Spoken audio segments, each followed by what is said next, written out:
عورتوں کو مسجد میں آنے کی اجازت، یعنی یہ احکام بنیادی طور پر مردوں کے لیے ہیں. نماز باجماعت مردوں پہ لازم ہے، بعض کے نزدیک واجب ہے، بعض کے نزدیک فرض عین ہے، بعض علماء فرض کفایہ کہتے ہیں اور بعض اس کو سنت مؤکدہ کہتے ہیں. لیکن کوئی بھی اس کو نفل کا درجہ نہیں دیتا کہ ٹھیک ہے کوئی پڑھے تو پڑھے، نہیں پڑھتا تو کوئی بات نہیں. لیکن عورتوں کے لیے اس میں کیا حکم ہے؟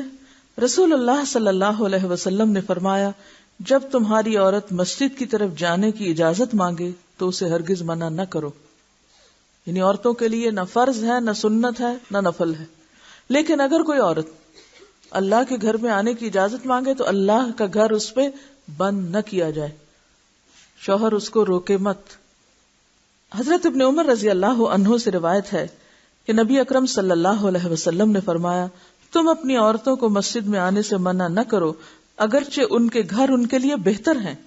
یعنی ساتھ ہی یہ بھی عورتوں کو بتا دیا گیا کہ گھر میں نماز پڑھنا زیادہ اچھا ہے. رسول اللہ صلی اللہ علیہ وسلم نے فرمایا، عورت کا کمرے میں نماز پڑھنا صحن میں نماز پڑھنے سے بہتر ہے، اور اس کا کوٹھڑی میں نماز پڑھنا یعنی اندر کے سٹور میں یا اندر کے حصے میں کھلے مکان میں نماز پڑھنے سے بہتر ہے. یعنی ٹی وی لاؤنج کی بجائے بیڈ روم اور بیڈ روم کی بجائے سٹور زیادہ بہتر ہے.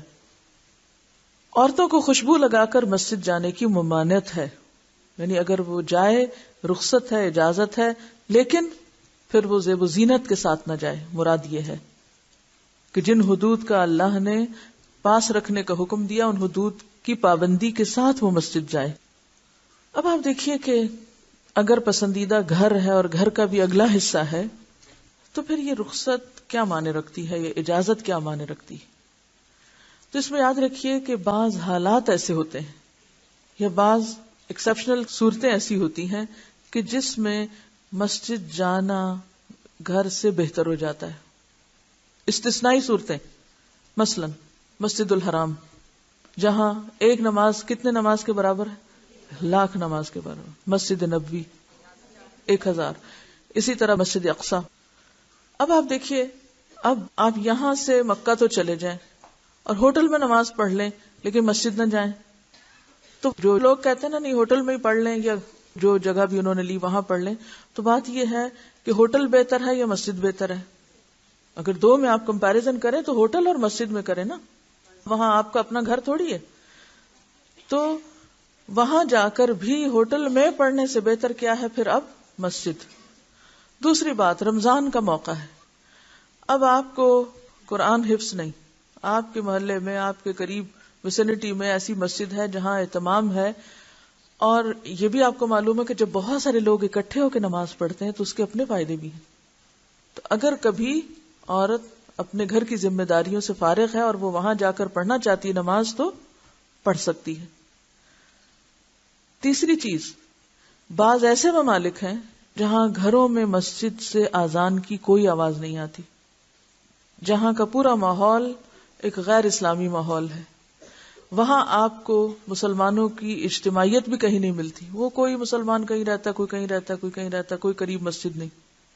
اب اگر مسلمان گھرانوں میں خواتین موجود ہیں اور وہ سال ہا سال اذان نہیں سنتی، سال ہا سال مسلمانوں کی اجتماعیت کو نہیں دیکھتی، تو ان کی حالت کیا ہوگی؟ تو اللہ کا گھر انسان کے اندر ایک اور طرح کا ایمان اور ایک اور کیفیت پیدا کرتا ہے، یعنی ماحول انسان پر اثر انداز ہوتا ہے. لہذا ایسی صورت میں کیا کرنا چاہیے کہ جب آپ یہ سمجھیں کہ مسجد جانا آپ کے ایمان میں اضافے کا سبب ہے یا اجر و ثواب میں اضافے کا سبب ہے، تو اس وقت پھر تعصب کا ثبوت نہ دیں. اور اسی وجہ سے ہم دیکھتے ہیں کہ صحابیات آپ صلی اللہ علیہ وسلم کے زمانے میں فجر اور عشاء تک کی نمازیں بھی مسجد میں پڑھا کرتی تھی اور کوئی روکتا نہیں تھا. ہاں، بعد میں جب علماء نے دیکھا کہ حالات خراب ہو گئے ہیں تو پھر اس کو ڈسکریج بھی کیا گیا. اعتدال کا راستہ کیا ہے کہ عام حالات میں آئیڈیل سچویشن کیا ہے؟ عام حالات میں آپ گھر پر ہی رہیں، وہیں نماز پڑھیں، اندر کے حصے میں زیادہ خشوع خضوع ہوگا. لیکن اگر آپ بازار جا رہی ہیں شاپنگ کے لیے تو نماز قضا کرنے کی بجائے بہتر ہے کہ راستے میں کوئی مسجد ہے تو ایک طرف ہو کے نماز ادا کر لیں.